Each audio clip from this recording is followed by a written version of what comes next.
Ya, ahí sí, estamos grabando, comienza la fase de grabación y como no también la clase de lenguaje.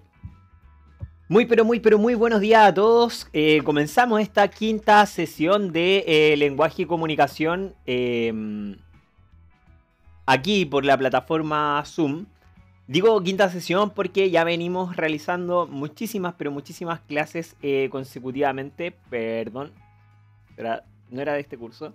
Venimos realizando sucesivamente muchísimas clases, las cuales hemos podido resolver dudas, consultas y, como no, también profundizar en uno que otro aspecto más de los objetivos de aprendizaje de lengua y literatura. Estábamos resolviendo algunas dudas de estudiantes mientras llegaban. Les recuerdo que esta sesión tiene una duración máxima de 40 minutos, dentro de los cuales ya empleamos algunos de ahí en el lobby a resolver dudas, consultas, a esperar que llegaran, y etcétera, etcétera. Así que vamos a aprovechar esta cuenta gratuita de esta aplicación para poder llevar a cabo esta clase y, como no, atender. Chicos, chicas, esta sesión no tiene sentido si ustedes no realizan dudas y no realizan consultas, si no podría ser una cápsula grabada, mejor editada y con otro tipo de material que se podría subir ahí a internet y ustedes no resolver estas consultas. ¿Por qué lo digo? Porque los niveles de participación de ustedes en este tipo de sesiones han sido bastante bajos. Y a pesar de que son mi curso, sí, soy profesor del primero medio encuentro que su nivel de participación es pero muy bajito.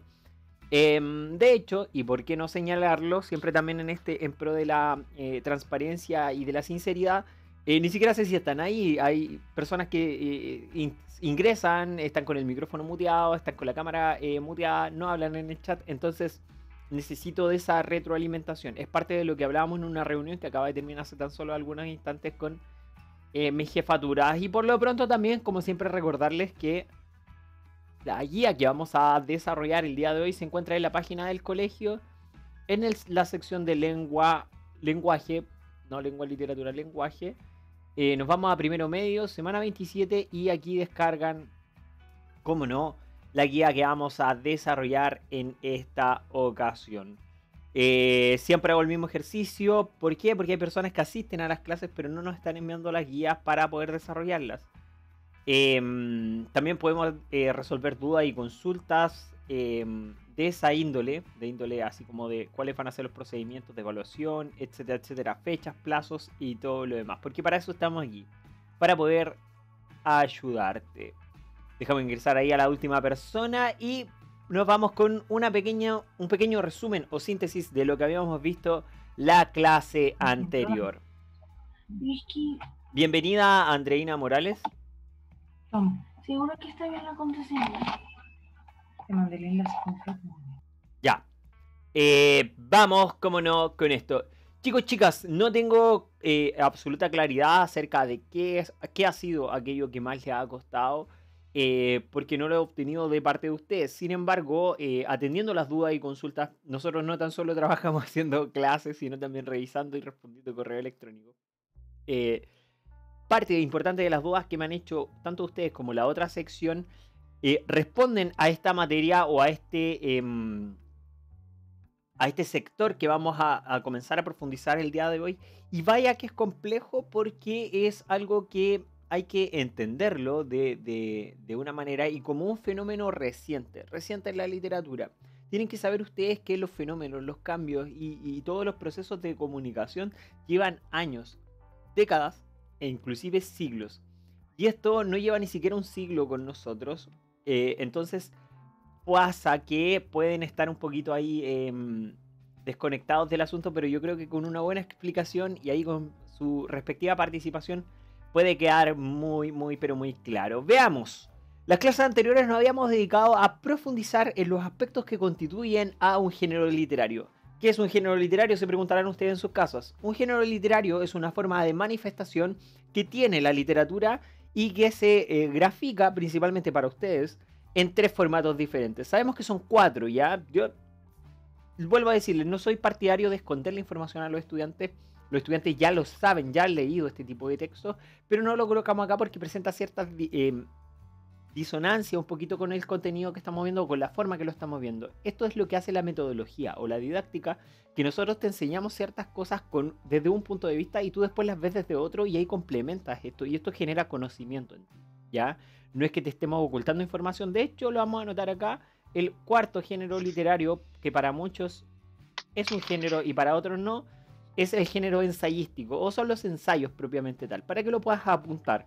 Ustedes en séptimo, viendo el panorama o el esquema global que plantea el Ministerio de Educación, ya lo están viendo. Entonces, lo sacamos porque, o sea, no lo colocamos para qué, para que no te confundas, lo sacamos por qué, porque no es la intención propiamente tal de este objetivo de aprendizaje. Bien, ¿qué supimos, por ejemplo, entonces de la literatura? Supimos que la literatura es una expresión artística que utiliza el lenguaje para poder expresarse y que tiene palabras, tiene una función estética, es decir, busca la belleza propiamente tal en sus letras, y también tiene palabras polisémicas, que ya dijimos lo que significaba en la clase anterior, y que tiene un sentido principalmente connotativo, es decir, un significado que resulta importante para mí, pero que tampoco es un significado entendido por el resto. Esto lleva a que la literatura sea particularmente atractiva para algunas personas y para otros no tanto, porque tiene que ver con el tema de la subjetividad. Ahora, nos vamos a centrar principalmente en esta sesión del día de hoy en un solo género, el género predilecto por la gente o la estrella de los géneros literarios, y es por su gran número de publicaciones que tiene a su haber. De hecho, sin ir más lejos, los libros que están aquí atrásito son en su mayoría de esa índole. ¿Alguien sabe cuál es el género literario predilecto por la ciudadanía y por la gente? Me lo puede escribir en el chat, puede responderlo por voz. Lo hacemos para romper el hielo. ¿Alguien sabe cuál es el género literario de estos cuatro, el más difundido de todos?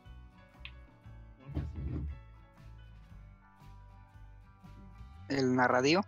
Perfecto. ¿Y por qué fundamentas tu respuesta en esa índole? ¿Por qué piensas tú que es el narrativo? Porque hacen más cuentos para los niños, supongo, ¿no? Es una muy buena apreciación. Ya, está el criterio de cantidad. También está el criterio de entendimiento, Kevin. Muchas gracias por tu aportación, estimado amigo.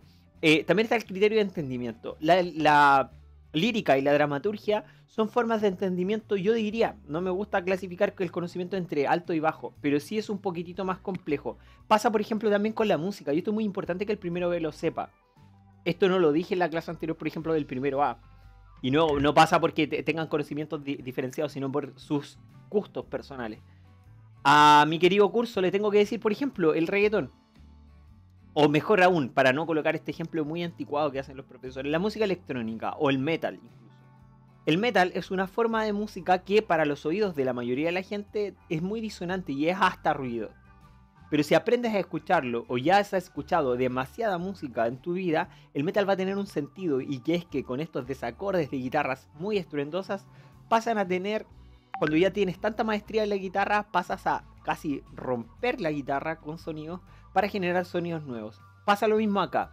La narrativa es tan común y tan difundida que la lírica rompe un poquito este esquema, saca un poquito de esta comodidad al lector y lo vuelve un poquitito más sofisticado. Y por eso, al ser un gusto un poco más sofisticado, es más difícil de entender, pero también a la gente que le gusta, le fascina mucho, pero mucho más. Es lo que se conoce en palabras comunes como gusto adquirido. ¿A cuántos de ustedes, por ejemplo, la mostaza? La mostaza es un gusto totalmente adquirido. Es un condimento, a algunos no les gusta, a algunos le partieron echando un poquitito de mostaza y después ves que hay 7000 tipos de mostaza. Pasa con también el tema de las comidas, de los mariscos. Pasa también con... ¿por qué viene alguien que se llama Labrid? ¿Qué pasa si no la dejo entrar? Si le coloco retirar, no va a poder ingresar nuevamente a la clase. Y si le coloco admitir, tengo una persona adentro que no le puedo pasar lista. Si todos saben que no pueden ingresar con nombres de fantasía. Ya, pero bueno. Ahí está, uniéndose todavía Labrid.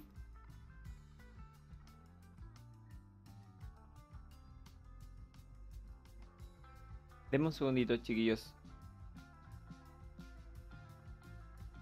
Ya, ahí tenemos a la persona o señor signo de interrogación. No sabemos quién es. no se ha identificado y ahí va a estar en la clase. Ya, como les decía, los gustos adquiridos en la comida, en los mariscos, en el alcohol. El alcohol no es rico. Alguien que les diga que las sustancias etílicas son ricas, no son ricas. La cerveza no es rica, el copete no es rico, el vino no es rico. Pero son gustos adquiridos, que cuando te metes en eso te van a gustar muchísimo. Profundizando también en este aspecto, nos encontramos con el rey o la reina de los géneros literarios, y si es el género narrativo. ¿Cuál es la importancia del género narrativo en la materia que estamos revisando? Es porque el género narrativo es aquel que se empapa, se permea, se inunda de elementos que son partes de otras realidades, pero que llegan a él. Y esto pasa por algo, lo vamos a hacer diferente a la metodología que empleamos con el curso PAR, pero quiero que ustedes presten atención a esto. Miren, esta es la literatura, que es el arte de las letras, como ya lo habíamos visto. Literatura. Y se dice que la literatura es un espejo o una mímesis de la realidad. ¿Por qué estamos viendo cosas distintas? Vuelvo a insistir, porque ustedes funcionan distinto o son cursos distintos en realidad. Lo que pasa acá en la realidad, jóvenes, por ejemplo, hay una guerra. ¿Saben qué?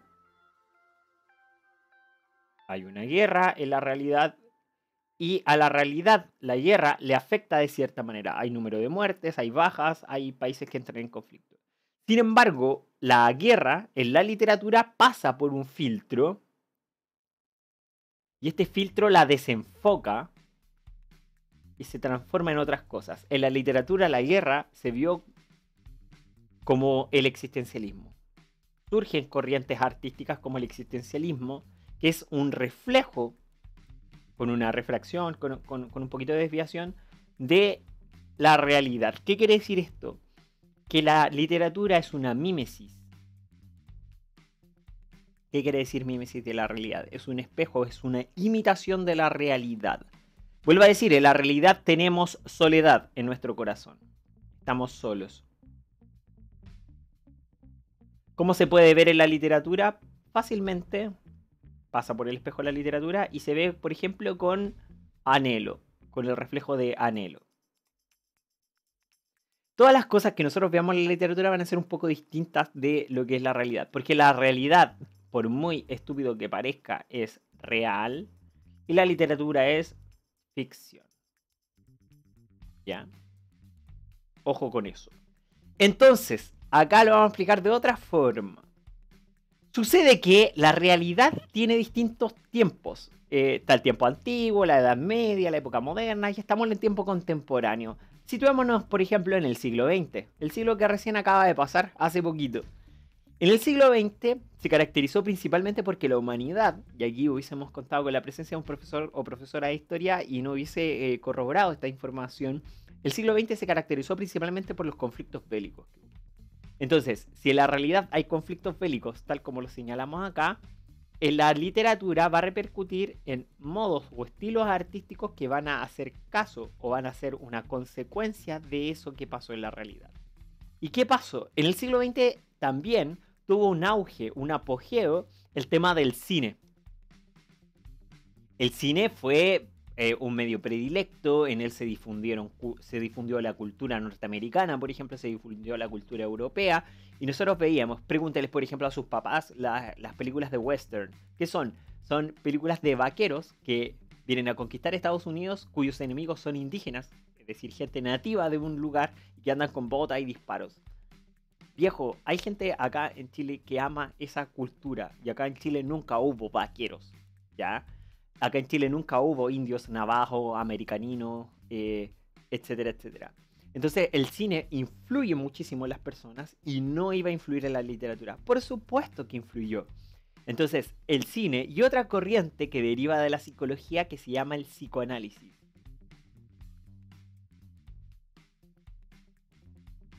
Y nace de Freud. ¿Y que con qué tiene que ver el psicoanálisis? Tiene que ver con que la realidad está tan jodida, está tan mala, la realidad llena de guerras, muerte y destrucción, que el hombre también tiene que comenzar a explorar aquello que está más dentro suyo. El por qué actuamos así, el por qué queremos competir tanto con el otro, el por qué nos buscamos parejas, polola, pololo, similares a otras figuras, etcétera, etcétera. Para tratar de comprender la mente, el ser humano indaga en el psicoanálisis, que es parte de esta corriente de Freud. Entonces, estas dos corrientes sumamente poderosas van a pasar sí o sí, chiquillos y chiquillas, a la literatura. Las tenemos que ver. ¿Y cómo pasan a la literatura? Con lo que se conocen como las técnicas narrativas contemporáneas. Y que ustedes van a poder ver y encontrar acá en su guía. El escritor contemporáneo genera nuevas técnicas narrativas, ¿ya? En un afán de innovación, en un afán de cambiar, etcétera, etcétera. Y unas derivan del cine y otras derivan de la psicología, particularmente del psicoanálisis propiamente tal. ¿Queda claro por qué surgen las técnicas narrativas? Sí, no, tal vez. F en el chat también puede colocar y todo lo demás. Sí, no, tal vez, quizás, profe. No entendí nada, ¿por qué estaba hablando de esto? Gracias por retroalimentar. Si alguien me dice sí, yo continúo, chiquillos. Sí, gracias, Damari. Muchas gracias, Damari. Entonces, pasa esto. Pasa que estas técnicas narrativas se incluyen. ¿Cuál va a ser la primera técnica narrativa?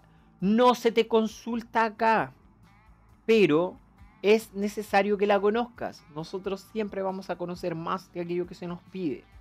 Es la técnica del montaje. ¿Han visto ustedes que cuando están viendo una película, una serie o algo en televisión, pasa que la cámara está acompañando a un personaje en particular y, por ejemplo, en una serie como...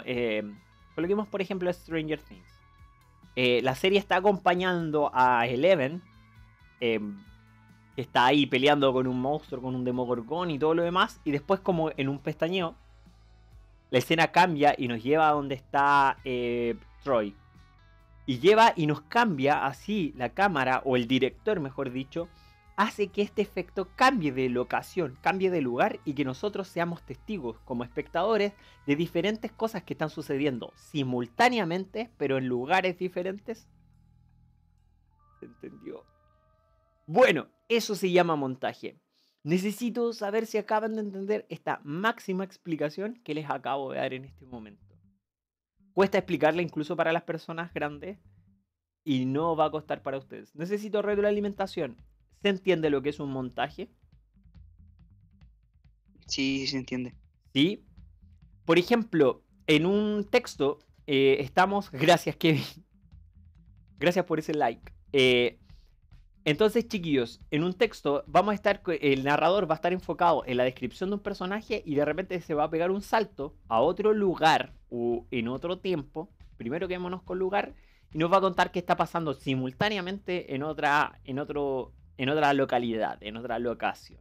Eso se llama técnica de montaje. Ya no aparece en su guía, no lo van a investigar, pero siempre, siempre es bueno que lo sepan. Por otra parte, tenemos los saltos temporales. Y aquí sí nos vamos a detener un poquitito. Porque de esto se les consulta mucho, pero mucho, pero mucho acá en su... Vamos con una pizarra nueva. Va a tener que ser algo así. Así que los quiero a todos con... mientras cargamos la pizarra, tienen que estar todos con su cuaderno de apuntes, con su guía y todo lo demás. Va a quedar una escoba más o menos así. ¿Ya? Acá en el otro curso me hicieron una pregunta muy interesante y que tengo que responderla aquí a ustedes también, que no participan tanto. Este contenido, estos conceptos, o más que nada, esta idea, nosotros en el Alejandro Flores le pusimos el nombre de saltos temporales. En realidad, en estricto rigor y para el contenido, esta materia se llaman como anacronías. ¿Y por qué no utilizamos anacronía? Porque anacronía es el concepto puro del fenómeno que estamos explicando. Es como decirle, es como cuando tú vas al médico y te dices, tú tienes cefalea. Y tú, ¿qué es cefalea? Me voy a morir. Cefalea es un dolor de cabeza, solamente que es el nombre técnico que utiliza cierto tipo de profesionales para definir ese tipo de cosas. tómate un antipirético. Y uno, ¿qué es un antipirético?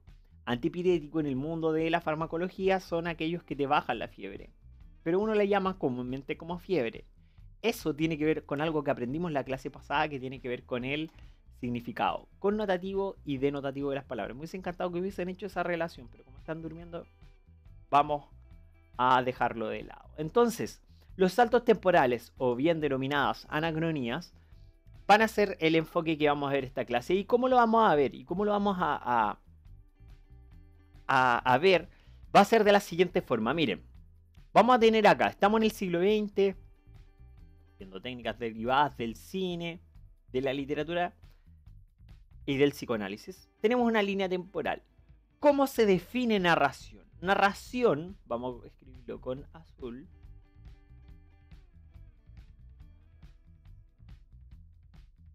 Se define como, no está definido en tu guía, puedes tomar el apunte respectivo, como secuencia de acontecimientos. ¿Qué es una secuencia, jóvenes? Un número de cosas que están unidas entre sí y que van una al lado de la otra.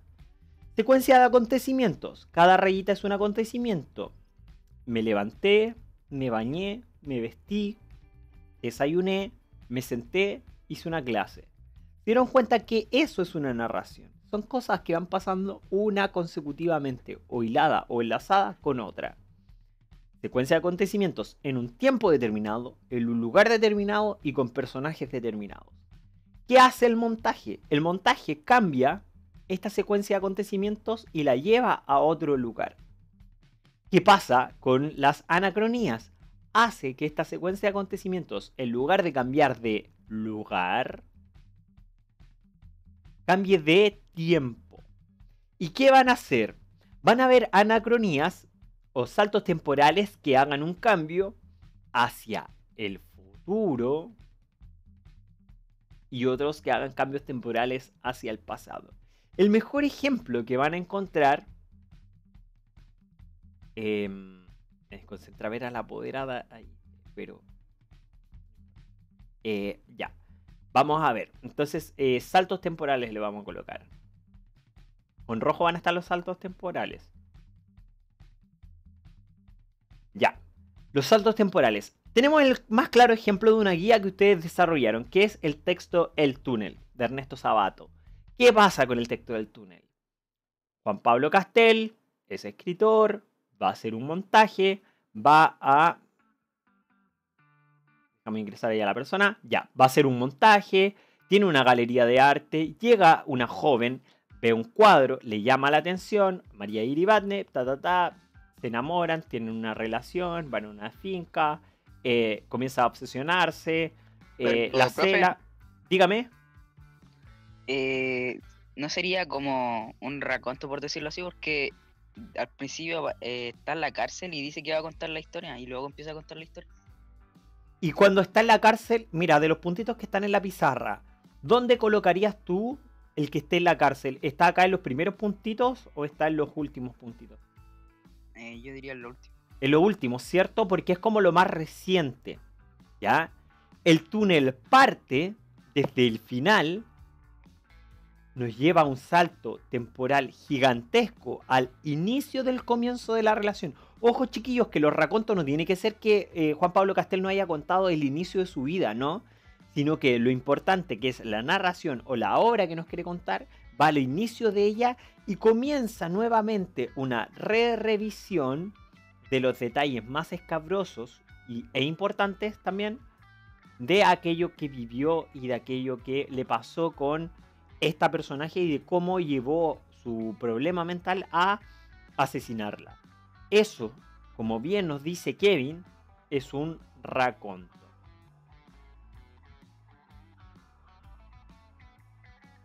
Es un salto extenso. ¿Y por qué es extenso? Perdón, se demoró mucho tiempo en volver al punto de origen. De hecho, ni siquiera vuelve, ni siquiera nos cuenta cuando él está en la cárcel. Llega hasta por ahí el libro, ¿ya? Ni siquiera nos llega a contar hasta el punto donde él inició. Porque es tan largo el salto que ni siquiera vuelve hacia el presente, por así decirlo. Y por el contrario, también tenemos otro tipo de saltos que no es tan extenso, pero que pueden identificarlo por algo. Es porque el personaje no tiene la intención de detallar, sino de especificar. Y esto no aparece, de verdad que no aparece en internet. Es como a mí me hicieron las pruebas en la universidad, entonces siempre me voy a acordar. Los saltos temporales denominados flashback son muy sencillos de reconocer porque la intención de un flashback nunca es detallar, especificar. La intención del flashback es tan solo reseñar o describir o dar coherencia a lo que estoy diciendo para poder ser explicado. Les cuento por qué por qué iniciamos tarde, no atrasados. ¿Por qué iniciamos tarde esta sesión de lenguaje? Porque me encontraba en una reunión con las coordinadoras y las demás profesoras de lenguaje y comunicación. Pero como iniciábamos la clase, bla, bla, bla. Ya, ese ejemplo real, ¿no? Pero lo estoy contando literario, tiene sentido. Y es un flashback porque conté lo que hice hace unos instantes solo para dar a entender la situación de la hora. Esa explicación, jóvenes, no se la quiten de la mente y de verdad que los textos que aparecen más abajo en la guía les van a resultar facilísimos de responder. Porque es como una justificación. Exactamente. Y que bueno, ¿sabes qué? Se te mete esa idea aquí en la cabecita. De verdad. Este consejo no lo di ayer, que me perdonen los de la... Nos quedan 10 minutos de explicación. De verdad que les va a ayudar a responder todos, absolutamente todos los demás. El salto entonces breve hacia atrás y luego hacia el futuro se llama flashback. Por el contrario, vamos a tener saltos que van a partir desde el origen y que van a ser secuencias de acontecimientos, pero que tienen que ver futuro. Si la flecha va para el otro lado, ese salto extenso se va a llamar premonición. Y un pequeño salto hacia el futuro, en cualquier parte, no tiene que ser desde el comienzo, se va a llamar flash forward. ¿Cómo yo me los aprendí? Fácil, ahí como veo que hay un apoderado entre nosotros, mira, esto tiene una explicación. El play sería esta tecla que está en los Discman, en los reproductores, hasta el mismo Spotify, se llama play. Y todos la conocen, de PlayStation, que tiene que ver con seguir. ¿Ya?